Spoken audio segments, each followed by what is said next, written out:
got some slides which I want to share and talk through, I guess, some of the practicalities of the actual process. I think, I've been doing this a long time. I think there's a lot of confusion around, how to actually do the accreditation and particularly for this direct process as well. As I'll come on to, there's actually two separate pathways in which we can attain our accreditation with BASES or KC, should say. But whereas the supervised experience one is a lot more detailed and structured, the direct one, even though there is some guidance, as I'll come on to, it is a little bit left to yourself almost to figure it out and do it. So it's something that I've realized over the years people often struggle with, and I've been involved with helping a lot of people through the process. So what I thought I'd do this evening is just share those thoughts and some of the guidelines, just so hopefully you'll get something from it. So these are pretty much the three key learning objectives. So firstly, understanding those two different pathways and which one is most appropriate. The second is then what we'll focus on in this call is about the direct accreditation process. And lastly, I'll just share my experience and thoughts around what I believe makes a strong submission to get that accreditation. So for those who don't know me, I'm sure most of you probably follow my ramblings on social media, but my background, I'm quite varied. So I have a PhD in football science, which I got during my time at Liverpool. Previously, I spent a year at Everton as well as an intern. Following that, I spent a bit of time in the commercial world with Catapult Sports as a sports scientist, and then for the best part of 8 or 9 years, I was also then an academic working at Liverpool Hope University. And at the start of this year, I decided to go self-employed. So I now am full-time working, helping practitioners like yourselves with accreditations, with skills and learning, etc. So I've been accredited by BASES as it was at the time for nearly 10 years now. So I'm actually due up my reaccreditation, I think, next year or this year, later next year. And then I also take part in both the supervised experience route. So I'm currently supervising 5 candidates for this one. And at the same time, like I said, I also help people with the direct approach. And I'm also a reviewer as well for people who apply for that accreditation.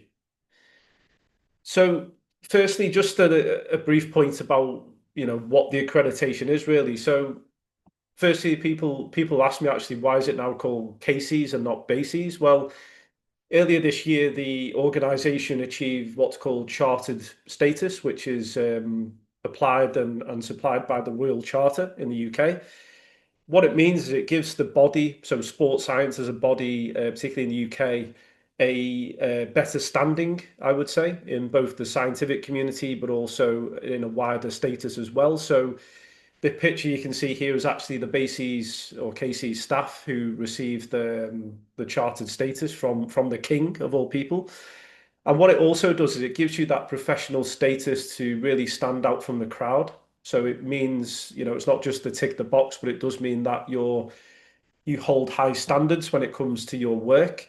And what you'll also do is you'll have the opportunity to become a chartered scientist, which is this one here. So that one is regulated by the Science Council in the UK. So every person who is successful with their application then has an opportunity to apply separately to be a chartered scientist as well. For me, and the reason I'm quite heavily involved in the organisation, particularly in the UK, is it is our leading body. So for people who are sports scientists working in football, even though I guess over the years it's not really had the recognition it probably deserves. Without going off on a tangent, I think it's starting to get more traction in the last couple of years. I was part of the sports performance division with part of BASES for a number of years, and I guess that was one of the battles we were always trying to achieve and face, was to try and improve our awareness and what we can offer as a body. The good thing as well is it's also now more widely recognised internationally. So, I've seen a few jobs lately where outside of the UK that also state in the CV and the application to have cases, which is also great. What I think it does, I mentioned it already, is it makes you stand out from the crowd.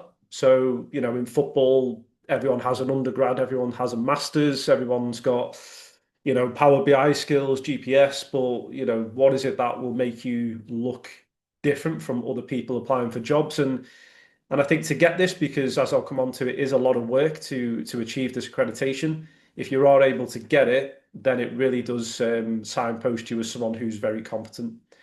And then we've also had this evolution in the UK where, as part of the EPPP, which is part of the academy structure in the UK in football, in the more senior roles in Category 1 teams, you'll have to actually need this as part of your job. So at first team level, it's not a requirement. There's not really much requirements at first team, to be honest.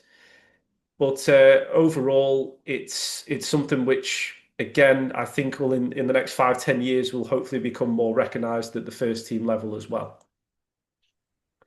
So the two pathways, just to avoid confusion, really. So the one on the left, the supervised experience route, this is very much aimed at early career practitioners.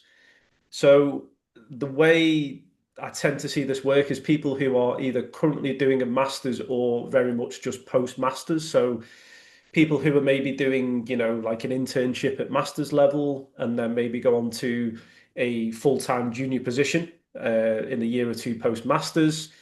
The way it works with this one is that you get a supervisor. So it has to be a CASES accredited supervisor like myself. And it's a very formal process. There's a lot of work to be done. You have to log your hours, your CPD, portfolio. There's a lot of work goes into it. In theory, it can take a minimum of 2 years. But in my experience in football, because people get busy, it definitely takes longer than this. So on average, I would say probably between 3 to 4 years is what I've seen. However, today's call and what the focus is more this direct route, which not many people are aware of. So because, some people have been in the game a little bit of time and already attained that experience, you can actually almost bypass this supervised experience route and just apply directly for accreditation. So this is aimed at mid to late stage career practitioners. So as I'll come on to, there's no set criteria in a way. Typically, it's more than, say, 5 or 6 years in the game, I would say. Um, the way we do it, and I'll explain this in full, but we evidence your competency through the submission. In a way, there is similar mirroring of these two different pathways.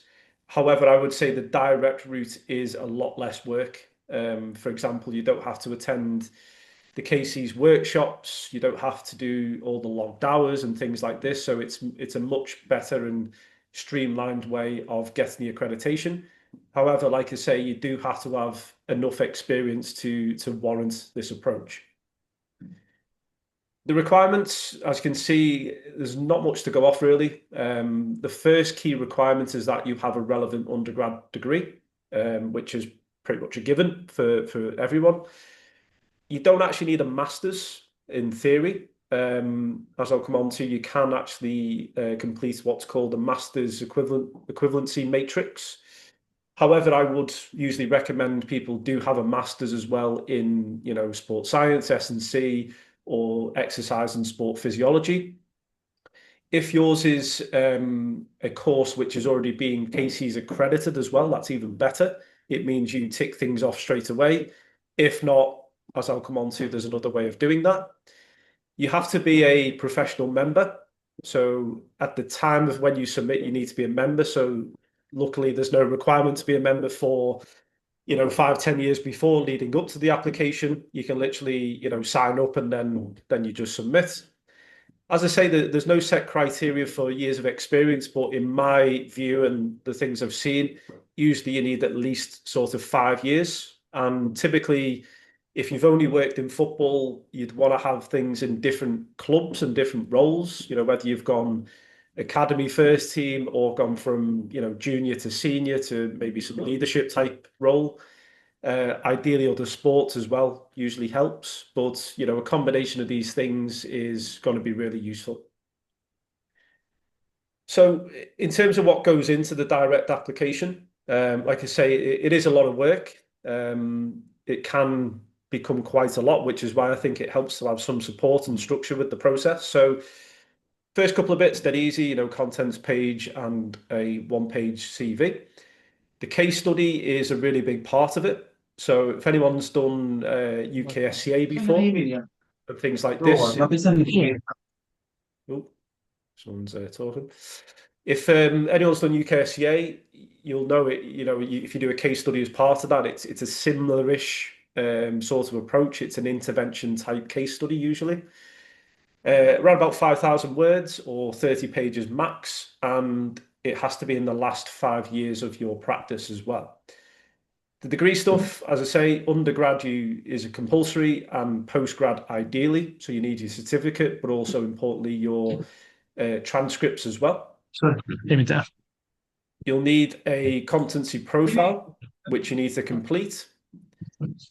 You'll also need a supporting evidence of that, which is quite a big part of the process. So this is up to 50 pages of documents that you can create. 7 points is your CPD log. So this is usually 1 or 2 pages to show that you're obviously not only doing CPD, but being reflective over your practice. And lastly is the references, which is 1 from your mentor and 2 from clients who are aged above 18. So yeah, it's quite a lot, as you can see on this page here. I'll break down each of these in more detail now. But the first thing I would say is you need a good lead-in time. I would say at least 6 months of tackling all of these individual things to put together a really strong direct application. So with the undergrad degree, as I say, if your degree is CASES endorsed, as it's called, if you're unsure about that, if you go on the CASES website, you can actually look this up. It's important though, it needs to be endorsed at the time you did the course. So in some cases, a course might be endorsed in the present day. But let's say you did your undergrad 10 years ago and it wasn't endorsed back then. Unfortunately, you have to do this extra step, this extra process. However, if you did a course and it was CASES endorsed, happy days, that means you don't have to do this extra bit that we're going to talk about. For those who don't have it, so it's called a non-BUES degree template, which is this one here.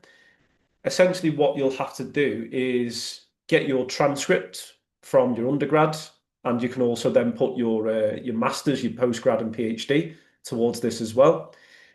You need to evidence that within your transcript, in your credits, you have 360 hours in the 3 core disciplines, so biomechanics, physiology, and psychology.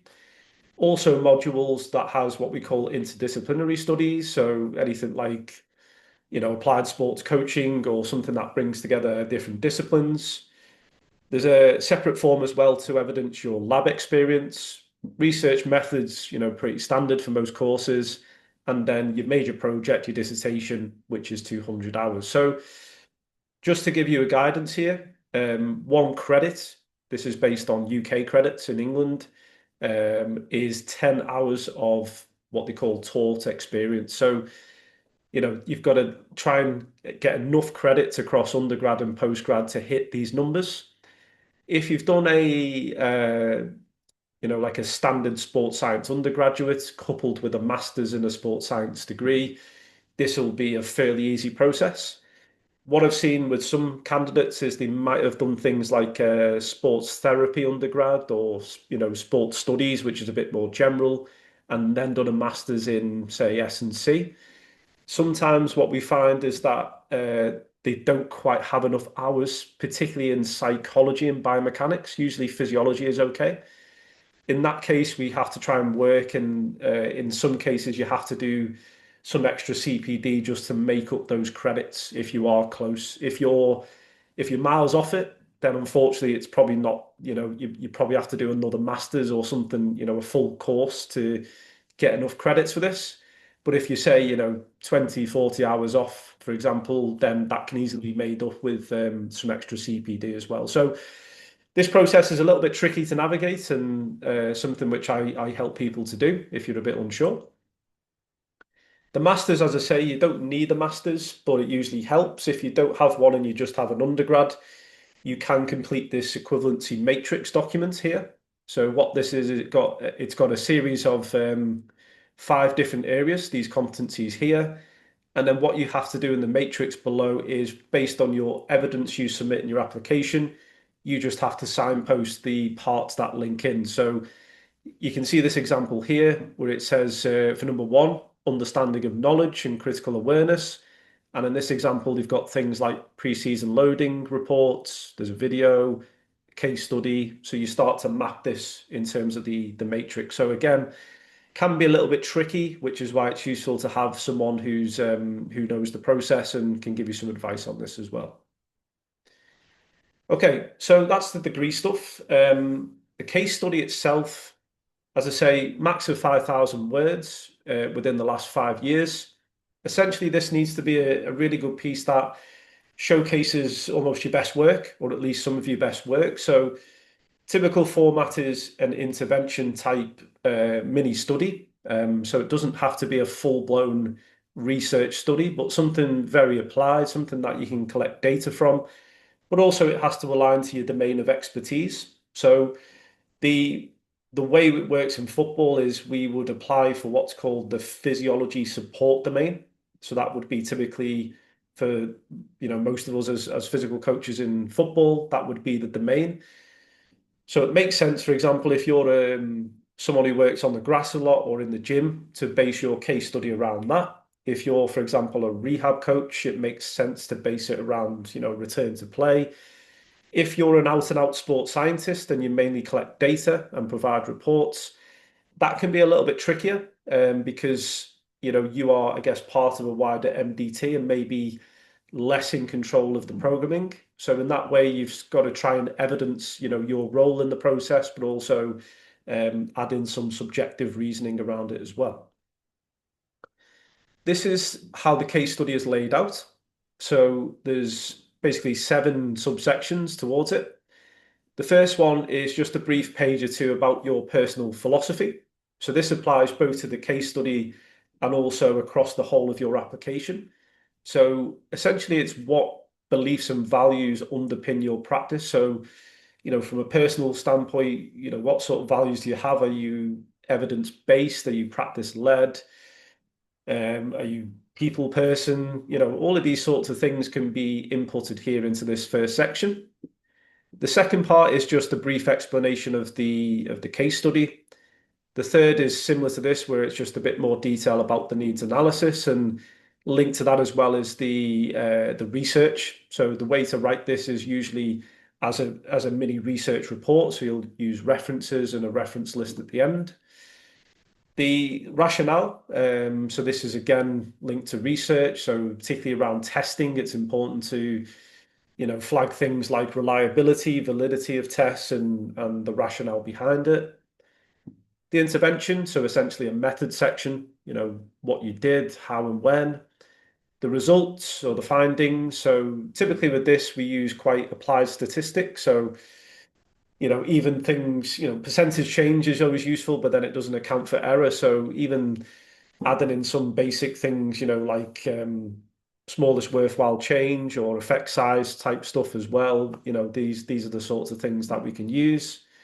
And then finally, probably the bit people overlook is the reflection and evaluation. So what went well, what didn't go so well during the process, and if you were to repeat it again, what would you change? So really big part of all of this with BASES or CASES is reflection.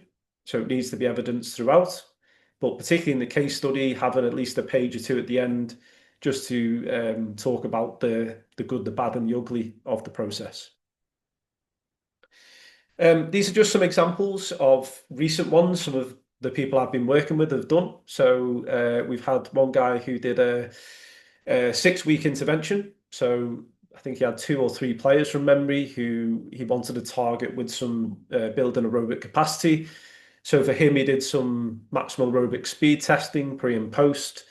Did I think it was 2 or 3 sort of top-up sessions periodized across the weeks, and obviously looked at that pre-post data to see what the difference was.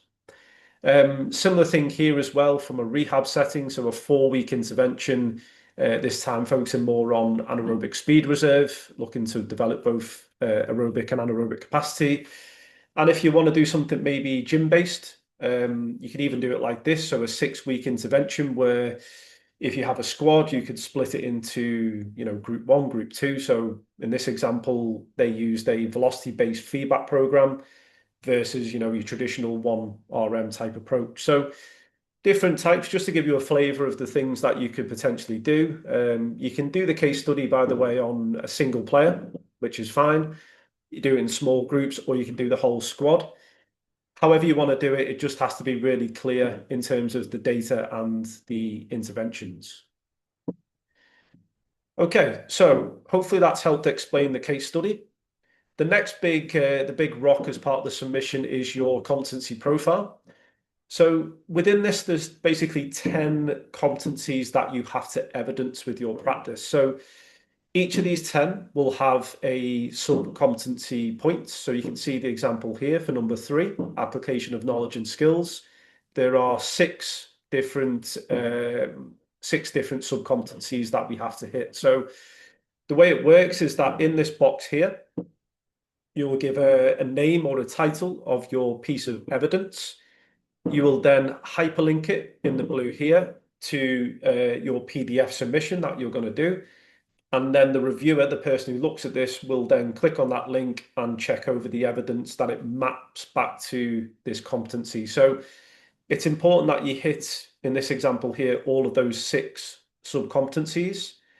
There are quite a few to do, as you can see here. So there's 10 in total, like I say. The first 2 are usually pretty straightforward. So scientific knowledge is usually boxed off by your degrees, and usually number 2 as well. 3 again is fairly easy, I would say. Application of knowledge and skills. Understanding use of research is again relatively straightforward, especially if you've done research projects in the past. Number 5 is a little bit trickier. This is more about self-evaluation. As I say, reflection forms a really big part of CASES. Communication can be things, like presentations, chats with coaches, players, feedback reports, this sort of thing. Key part there is variation. Number 7 is ticked off really well by the case study, so problem solving and impact, and also if you've got other mini case studies that you can use. Number 8, again, is a little bit trickier. So this one is more of a management of both yourself and others. So this is why ideally you've got that experience, particularly if you've led a department or even a small team or even interns as well, just to add in some evidence here. And then the last 2, 9 and 10, these are things like, understanding how to work with different types of people, different cultures, backgrounds, doing, certificates relating to things like GDPR and good practice professional relationships. So they're probably the harder 2 or 3 to get out of those 10, I would say, in my experience. Just to show you an example of how this looks. So for this one here, the way we typically lay it out is, let's say you have, like a report. So I think one big mistake people do is they just copy and paste the report directly into the submission without any context. And when the reviewer sees it, they look at it and they're just like, oh, I don't really know what this means. So what I'd always advise is on the image or the report is to have some boxes like this to explain on the report what different things mean. And then usually what we do is add in some text around it to give that context to the reviewer. And then also some reflections as well. Doesn't have to be pages and pages, but something to, again, show that you're not just saying this is what I do, but you're also thinking and reflecting about your practice. The CPD log, relatively straightforward. So this can be a combination of both external and internal CPD. Depending on your club, I mean, some clubs are really great at this now with internal CPD. They'll get people in pretty much monthly and get to listen to some really good speakers and training. If you're not fortunate enough to have that, obviously it's important to do some external stuff, whether it's, online webinars like this or in-person conferences and events. So, we had the Sportsmith event in Manchester not long ago. Something like this is a great example. There's no time limit on this, but I would typically put your CPD for the last 3 to 5 years, so your more recent evidence is best. And then last little bit is your references. So as I mentioned earlier, you have to have one from a mentor and then two from clients. So the mentor is typically a line manager or someone that you've worked with closely. It doesn't have to be your line manager at your current team. It could be someone you've worked with previously, just someone who knows you very well and can vouch for you. The clients can be typically players or coaches. The thing to be aware of again is that it can't be under 18 players. So, a youth academy player. So it has to be those aged 18 or above. And it's also important to use this Casey's reference template as well. So a mistake I've seen is that some people will get them to do the reference on, club paper or just to do a Word document, but it's important that it's inputted into this template provided. So again, this one is relatively straightforward. Yeah, I mean, ideally, you'd probably get some references of people who are CASES accredited is always nice, but it's not a prerequisite. So at least someone who's a mentor, someone with experience, plus your two clients as well. Yeah, and I guess just to round off a bit, really, these are just some thoughts and things that are put together about what makes a strong submission. So the first thing is the structure. So I think one thing reviewers hate, like myself, when you see it, is it's just disorganized or there's no content or you click on links, they don't work, and just little things like this, which makes it a bit of a headache. So it's important that you follow the checklist that I've gone through, the clear headings and everything's clearly labeled is always really good. The evidence as well needs to be supportive of your domain and what you're trying to do. So again, sometimes people are guilty of vague statements or not having scientific references to back up what they're doing as well. So you got to remember this is a scientific accreditation. It's not just, bits you see on Instagram or whatever, it has to be backed by science a lot of the time. Yeah, similar thing here, cross-referencing, just making sure the links work and everything's clear to the reviewer. Volume, typically submissions are 60 to 100 pages. Obviously, don't go over that. There is a limit. But also, I would say just keep it concise. Don't waffle or don't just copy and paste tons of reports and evidence that, is either just duplicating what you've said before or it doesn't really add anything to the submission. The language as well has to be professional. Try and avoid what I would call sort of football language, so there is a place for it, but try and write and try and think in terms of scientifically rather than, football language, which I guess is quite informal at times. And lastly, the case study, just make sure it's obviously linked to your domain and it's in the last 5 years, so it's really relevant as well. Okay, so for those who are interested in this route, there are two submission points in the year. This is every year, by the way.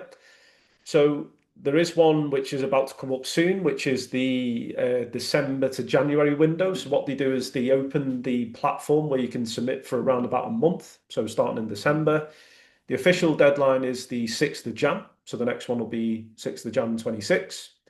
And then there's a summer submission point, which opens in June, and the deadline for that one is the 1st of July. So as I say, I would always advise to give yourself a 6-month lead in. You don't want to rush this because when you apply it, it's going to cost you £105 just to apply. So obviously you don't want to rush and waste that money. But also, hopefully, as I've demonstrated here, it is quite a lot of work. And especially if you guys, you're working in your day jobs, it can be, very demanding to do it alongside it. So like I say, at least 6 months, I would suggest. So, for example, this deadline here, I would say would be too soon for people who are just starting now. But then you would probably look to the next one in the summer of 2026 in July, which would be doable for the next one. Now, obviously, you can do this by yourself. Like I say, you just pay your £105 and submit the process. So that's up to you. As I said at the start, one thing I've found with practitioners is that it's a bit of a minefield, and they really want someone to just help almost hold the hand through the process. So I'd been doing this a bit ad hoc for a number of years now, and earlier this year, the start of this year, I realized that there's probably something in it for a bit more of a structured approach. So what I did is I launched a cohort-based program. So there's similar ones you might have seen in like UKSCA and other accreditation bodies. And the way it works, it's a 6-month process. So for the next cohort, it'll be starting in early Jan, 14th of January, with the aim of that 1st of July submission date. The way we do it is we have monthly calls. So we have them on Zoom like this. Each month has a theme. So we have the call, go through everything in detail, get people, give bits of homework for people to work on, and then you'll get your personalized feedback. So you go through myself, and then also because it's in a cohort, it's quite nice. You get to speak to people who are in similar situations and bounce ideas off each other. There's a private WhatsApp group as well. So if there's any questions and things through the week, you can ask away in there as well. So far, it's been great. We're currently coming to the closing end of cohort two. So cohort one was a really good success, and then cohort two is nearly done. So this next one will be cohort three. Um, the price and the way it works, so it's limited to 10 places per cohort. So I don't want to make it too big. And the program cost is £550 for the 6-month program. If you want to do it, obviously through your club as well, which I'd always advise, ideally. Obviously, invoicing and things can be arranged as part of CPD budgets. Just to highlight a few people here who've been through the process as part of those early cohorts and some of the things they mentioned. As I say, these are all, particularly Dave here and Andy, really experienced practitioners who've been in the game a while. And, like I say, when I sat down with these originally and I didn't pressure them at all to sign up or anything, but they really said, James, I need some help with this just to go through it. And even George, who was our most recent one, who passed a couple of months ago, he's more of a mid-career sort of person, but again, he just really appreciated, I guess, that feedback and going step by step through that process. So if you're interested, if you want to join cohort three in January, you can reach me here. So drop me an email, or if you prefer, I don't mind if you want to drop me a WhatsApp as well. There is a landing page here. So this will give you more detail about the program, about the CASES program, or you can scan this QR code here, which will take you directly to that landing page. But like I say, today, no pressure at all to sign up for this or anything like that. It was just really to, I guess, create some awareness about the direct process, what it is. As I say, if you feel confident, you want to go for it yourself, that's totally fine. You just pay £105 and go for it. If you want that support and that more month-to-month structure through that, through that journey, then obviously I'm here to help as well. Okay, so that's me. Hopefully that's been useful. I'll open the floor now to any questions if you want to unmute yourselves, or if you want to turn your camera on. It's nice to see people's faces as well. I'll just stop sharing a second. Has anyone got any questions, or if you're a bit shy, feel free to put in the chat as well. It's no problem.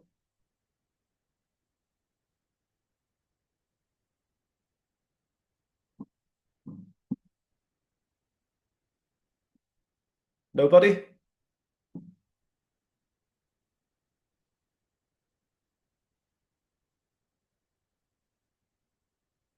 Steve? Yes, James, I have a question. Yes. Um, I'm in Italy, but I work in the US, and I don't know where my professional life will take me between the countries. I know you have Andy who has work experience in the US. Um, do you know of any specific countries that require it or acknowledge it? And then follow-up question to that would be specifically in the US, is it a common enough accreditation to be used with most of the clubs? Yeah, I mean, in the States, I guess your go-to one is typically the CPSS through the NSCA. In Andy's case, I think he's now actually got both. I think for him, he wanted to almost future-proof himself in case he came back to England as an option. So I would say, even though it is still very much a UK-centric qualification, it does carry weight. I've seen it. I've seen people get jobs and get interviews off the back of having the accreditation. But in terms of actual, compulsory requirements and things, like I said, at the moment, there's only the academy setting in the UK for what we call Category 1, the top teams. But in, the US and other nations as well, it's not a formal requirement, I would say. Hopefully that's answered the question. Any more questions or thoughts?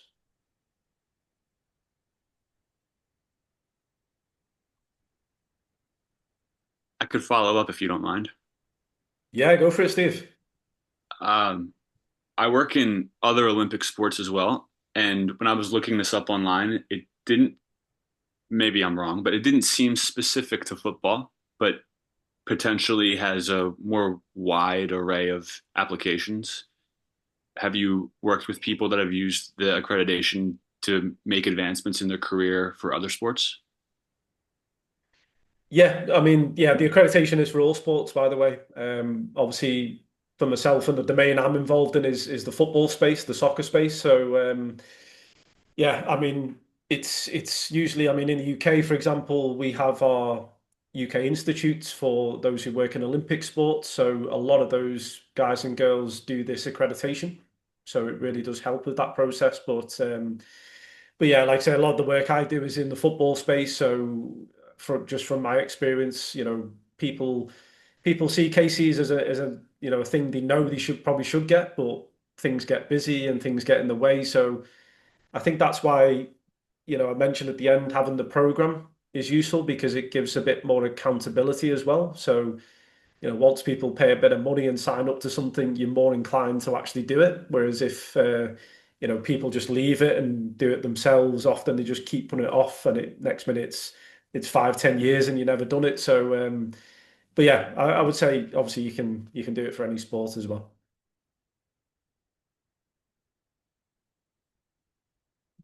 Cheers, Steve. Any other questions, guys?